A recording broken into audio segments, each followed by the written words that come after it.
We all want to live a happy, productive life, but sometimes we just need a little help.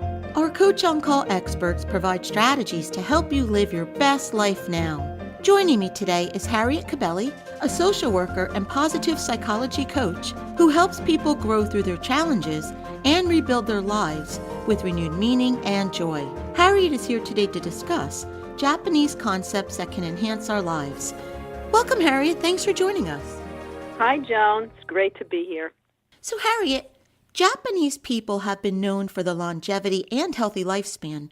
There are some wonderful Japanese concepts and life philosophies that can improve our lives and that have made their way into our culture. Can you tell us about two of them? Yes, and it's very interesting because one of the hot spots in the world, known as the blue zones, where people live the longest and the healthiest, is in Okinawa in Japan. And out of their culture comes many, many amazing concepts that we've taken on into our lives to really enrich them. So two of them are, the first one I'm going to speak about for a minute is called Shinrin-yoku, which literally means, Shinrin means forest and yoku means bath. So it means to forest bathe or to bathe in the forest.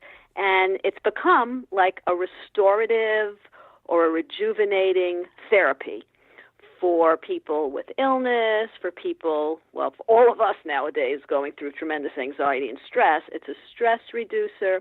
I mean, even if we just visualize the whole idea of being in nature, being amongst trees that are grounded, that are steady, that are strong with deep roots, and then there's this canopy of branches and leaves. I mean, even just thinking about it, not being there, it's very, very calming and soothing. And the Environmental Protection Agency has come out with a statistic that says 93% of Americans basically spend their time indoors. I mean, I guess we can believe that one with all the technology and screens. So just the idea that we really need to get out there, and that it's a way of immersing ourselves into nature, into trees specifically, and rejuvenate ourselves and our senses. And that's one. And the other one I would like to give voice to is known as Kaizen, K-A-I-Z-E-N, Kaizen, which means continuous improvement, continuous and constant improvement. It was really developed as in a business model, as a business to help businesses and organizations grow.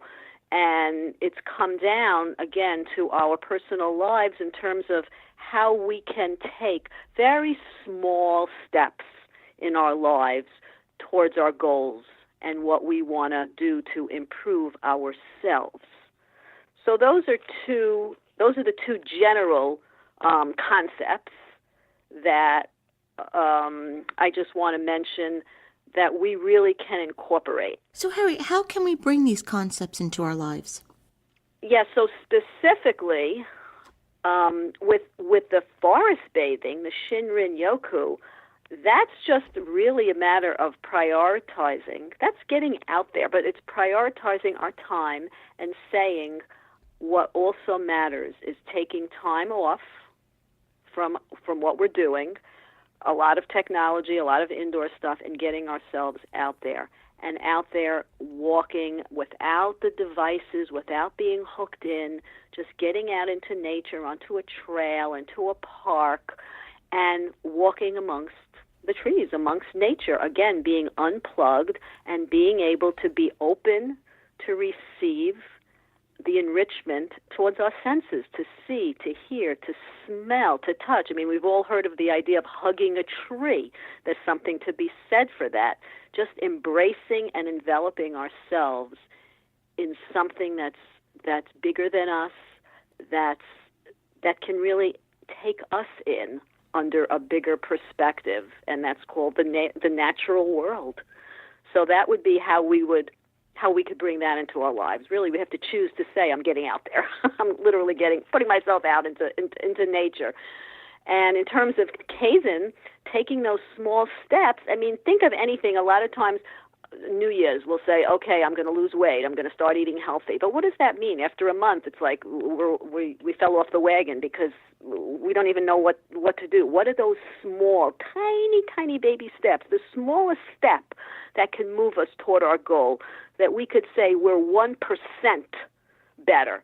So, for instance, someone says, I want to eat healthier. Well, what does that mean? It would mean maybe what's one tiny step.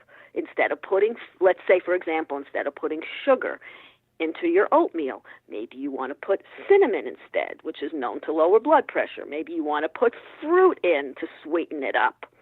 You want to drink more water. How are you going to do that? Well, we all walk around with water bottles, but maybe we have to have some way of putting on our phone or something that every half an hour it beeps and we drink more water.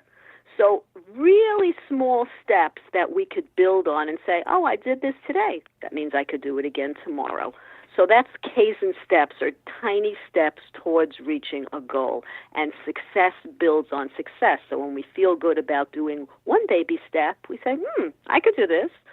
And that builds for the next and the next and the next.